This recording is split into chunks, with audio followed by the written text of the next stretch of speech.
Crikey, it's Peej, and this is all you still watching. And I'm Al.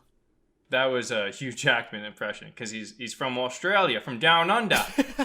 We pick a movie from a popular streaming service to review. We rate it. We give it the Rotten Tomatoes, the budget, the gross, break into deep scenes, trivia, all that cool stuff. So if that sounds like your cup of tea, take a sip, hit subscribe, and drink us in, baby. This week, we reviewed the movie Bad Education. It was my pick of the week.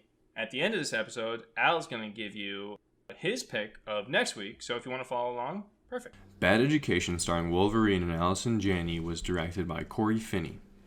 Came out in 2019 and is 1 hour and 48 minutes long. Inspired by true events, Bad Education follows Frank Tassone, the creepily popular and capable Roslyn superintendent, and Pam Gluckin, the assistant superintendent, who reign over a popular Long Island school district on the verge of the nation's top spot, spurring recent college education admissions and soaring property values. But when an embezzlement scheme surfaces that threatens to destroy all that they've built, we watch as this amazing cast scrambles to do whatever they can to cover up the scheme and reduce their involvement. Hugh Jackman was incredible in this movie. I thought every single scene he was in, he lifted the movie up to a different level than it was without him. This is one of those movies with realistic characters, no good guys, no bad guys, just people making a series of good or bad decisions. And we've got a group of characters in this movie who are wrapped up inside a big scheme, and watching the whole scheme kind of unravel from the inside out is really awesome. They nailed the core plot of the film. I thought it was a great thrill ride. So I was very certain that this movie would get a high grade from me about 20 minutes in. But there is a subplot that I talk about in our spoiler-filled review that absolutely sucked. I won't spoil the movie for you guys, but this one character subplot sucked so bad and it was so annoying that it took an entire point off the 10-point scale for me. I hated it. Get that weak shit out of my movie. Keep more of Hugh Jackman and I would have loved it. That's where I'm at. Going into this film, I had high expectations. It's got a really amazing cast. You know, there's nobody in here that you're thinking, oh, they just stuck this actor in here because he's a big name or they were doing someone a favor. Every character in this story fits with this story. It's tremendously acted. I liked the directing. It's really clean, bright, kind of like David Fincher-esque almost. And it's a true story, and it's a great story. All of these factors would lead you to believe that this is a great movie. It's not. It had something missing. You know, a lot of times... It's good. Yeah, I thought it was good. When it ended, I thought, yeah, this is good. When there's a true story, I always complain, like, oh, why couldn't they just stick to the facts? You know, they tried to do too much and they ruined it. Well, I feel like this is a case of them just sticking to the facts and just telling the story as it was. And to me, it did not make for a compelling story. I wish they almost held some facts from us and kind of revealed them at the end. This movie fell a little bit flat. I'm going to rate it a 7.1 on the Peej scale. And the allometer is very similar. It's a 7 movie, man. It's not really recommendable, but if you really want to see it, Hugh Jackman does kill it. So despite its flaws, I'll give it a 7.5. Yeah, for me, this is not going to be a movie that I recommend for somebody to watch. I mean, it's kind of recommend. Hugh Jackman kills it, which is why I'm so torn about it. I mean, he really does acting fantastic. is amazing. Ray Romano, if you could see a great compilation of his scenes, yeah. I think Allison Janney crushed it.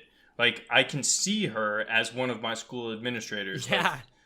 Like, really, I can see it. I can see her face, like, being there. It's so real and raw to me. Like, right from the start, she kind of just plays that, like, the world owes me bitch type character. 100%. So like, hateable, so visceral. Even though awesome. I don't really like this movie, I almost, like, want to say she should win something for her performance because I thought it was that good. I really do. I know. I kind of want to tell people, hey, I recommend this movie if you want to watch some really good acting from these guys who star in it. But story-wise, it's not that great. Yeah, I thought Hugh Jackman did a really good job playing kind of a creepy, eccentric guy that everybody loved. You know, in grade school, you know, my superintendent was sort of like a larger-than-life mythical guy, you know, that controlled the snow days. And this film, you know, I related to it because it it had some of those elements in it. You know, this main character, Frank Tassone, played by Hugh Jackman, is the superintendent, and everybody loves him. You know, he turned around their school district so that now they're number 4 in the country, and it's so relatable. Like, you can see like a school administrator getting sucked up in that narrative and being like, this guy's the second coming. You know, we need to just follow blindly. Right. This guy thinks he's Superman, but he kind of is in their little world. I guess so. I mean, he's more of a Wolverine, if you know. Right. I was surprised to find out that we're kind of in the minority in both critics and audience, at least according to Rotten Tomatoes. So the critics gave it a 93, which is obviously super high. Yeah. And then you can usually expect a pretty significant drop-off, especially for more serious roles like this when it comes to the audience, but not as significant as I expected. This movie got an 83 from the audience on Rotten Tomatoes, which is pretty good. Yeah, I wouldn't have assumed an 8. I would have probably guessed a 7, high 7s if I was making a blind guess. Agreed. As far as the budget and the gross on this film, it was a little hard to track down. This film never hit theaters, so it doesn't have a gross. It was originally premiered at the Toronto Film Festival and then almost immediately purchased by HBO for $17.5 million. It never, like I said, never got a theater release, but it started streaming in April on HBO. And as I said, the critics thought it was pretty good. Except me and Al.